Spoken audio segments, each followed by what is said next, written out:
the device conducts and current flows from anode to cathode. That is called forward conducting mode. That is shown in VI characteristic. That is forward conducting mode.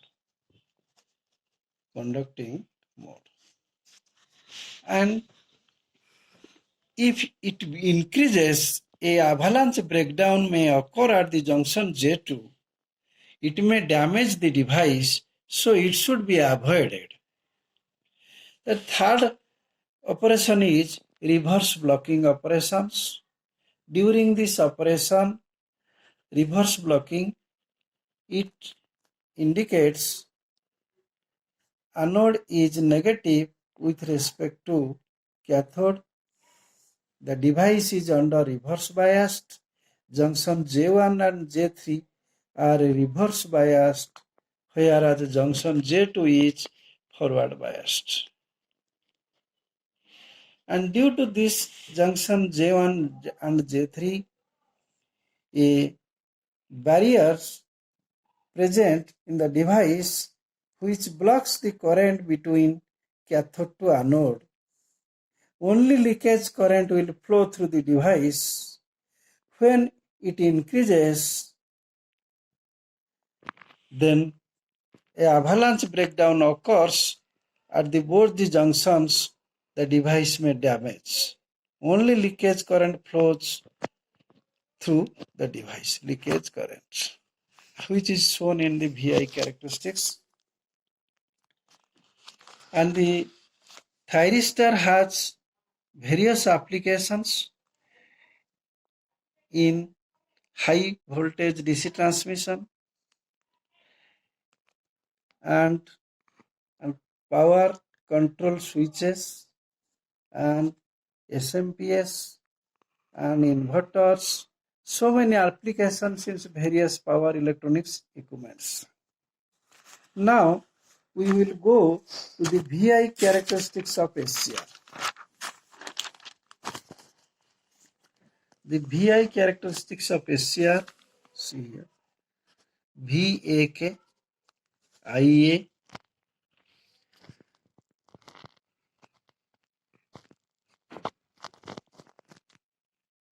that is VBU,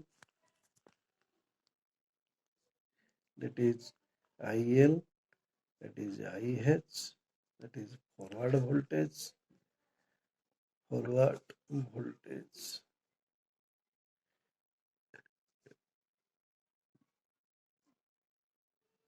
drop, forward conducting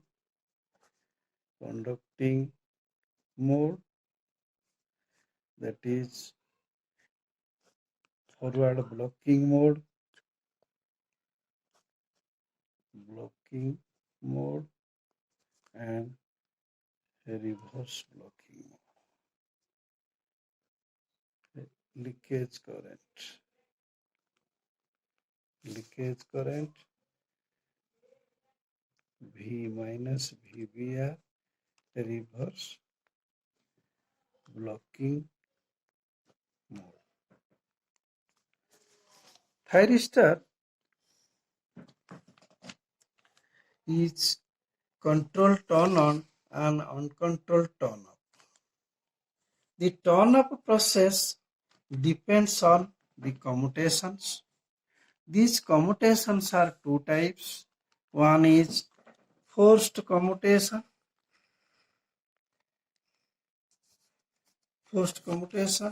Two, that is a line commutation.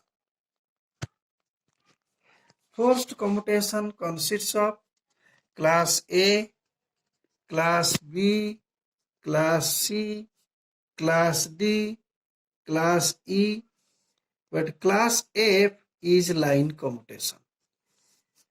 Forced commutations are used in the inverters, the choppers, and the various power electronics devices. The line commutations are used in AC circuits, that is naturally commutated.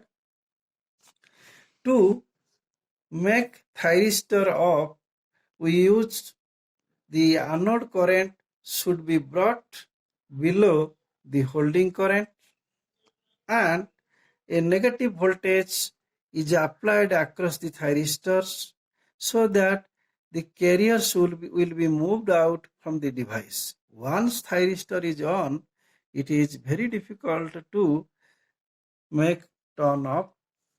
So it is used the commutations process. And these carriers are also responsible for turn on the thyristors. To trigger the thyristor, very easy method is gate triggering. And gate triggering is used at the inner layer of P by injecting the free electrons in the P layer so that it reduces the blocking capability of junction J2 when the thyristor is under forward biased. And it is the easy method to make thyristor turn on. That's why practically for triggering the thyristor, the gate triggering is used. And gate triggering is most reliable for any switching devices like thyristor applications are there.